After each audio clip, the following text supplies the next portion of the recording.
24 मे रोजी पुण्यामध्ये राजकुमार बडोले यांच्या अध्यक्षतेखाली अनुसूचित जाती जमाती वर्गीकरणासंदर्भामध्ये चिंतन बैठक होणार आहे। या बैठकीला रिपब्लिकन सेनेच्या वतीने आम्ही विरोध करत आहोत। मुळात राजकुमार बडोले हे महाराष्ट्र विधिमंडळाचे सदस्य आहेत आणि महाराष्ट्र विधिमंडळाच्या सदस्याचं काम महाराष्ट्राच्या विधिमंडळामध्ये असलं पाहिजे।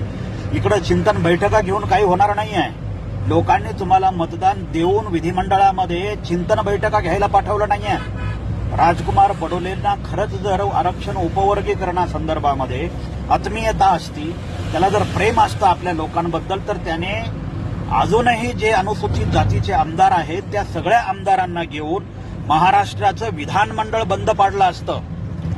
एक आमदार आहे मातंग समाजाचा अमित गोरखे, तो सगळ्या महारांना पुरून उरतोय विधिमंडळामध्ये, अशी आजची विधानमंडळाची परिस्थिती आहे। आणि आमचे हे हरामखोर आमदार सगळे रस्त्यावर येऊन इकडे चिंतन बैठका, प्रबोधन बैठका हे ते लोकांना मूर्ख बनवत आहेत। खरं तर राजकुमार बडोलेंनी हा मूर्ख बनवण्याचा धंदा बंद केला पाहिजे आणि त्याला जे काही चिंतन करायचंय, लोकांचं चिंतन झालेलं आहे। आता लोकांचं चिंतन एकच झालेलं आहे की आरक्षणामध्ये उपवर्गीकरण नको, त्यावर रोज रोज चिंतन बैठका घेऊन काही फरक पडणार नाहीये।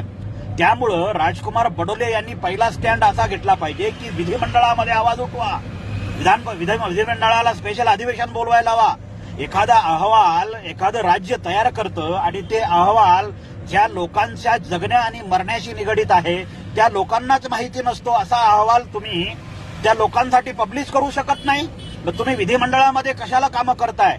विधान परिषदेचा विधानसभेचा राजीनामा द्या आणि लोकांमध्ये प्रबोधन करा, है ना। तुम्हाला इतकंच जर लोकांमध्ये प्रबोधन चिंतन करायची जर हौस आहे तर तुम्ही लोकांमध्ये प्रबोधन करण्यासाठी विधिमंडळाचा राजीनामा द्या ना।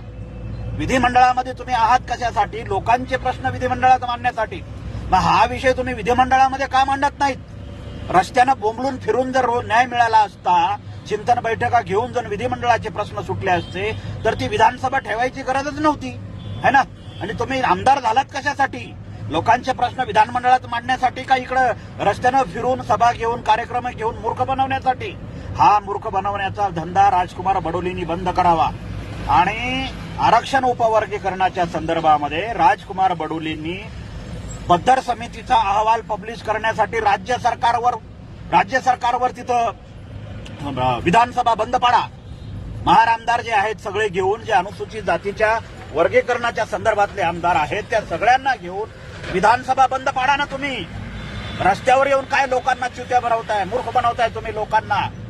च्युत्या हा शब्द माझ्याकडून चुकून आला, त्याबद्दल माफी, पण हे मूर्ख बनवतायत आमदार। आमदाराचं काय काम असतं हे लोकांना माहिती आहे। आमदाराचं काम सभा घेणं, प्रबोधन करणं, चिंतन बैठका करून लोकांना मूर्ख बनवणं हे नसतं।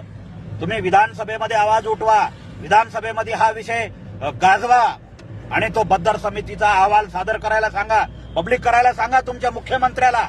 लोकांना काय मूर्ख बनवताय इकडे सभा घेऊन, मिटिंगा घेऊन, चिंतन बैठक घेऊन? अरे सगळं चिंतन घ्यायचं होतं तेव्हा सगळं झालेलं आहे। बद्दर समितीला अहवाल सादर करेपर्यंत तुम्ही विधिमंडळातले आमदार काय झोपा काढत होतात का तिथे? आता चिंतन बैठका घ्यायला निघालात आणि लास्ट स्टेपला विधिमंडळामध्ये बद्दर समितीचा अहवाल स्वीकारण्यासाठी शेवटची घटका मोजत असताना तुम्ही लोकांना मूर्ख बनवताय शिबिरं घेऊन।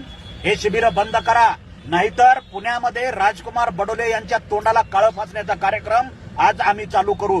24 तारखेला राजकुमार बडोलेंनी पुण्यात यावं, त्याच्या तोंडाला काळं फासण्यात येईल। विधानसभेचे कामं विधानसभेत करा, लोकांना मूर्ख बनवू नका आता।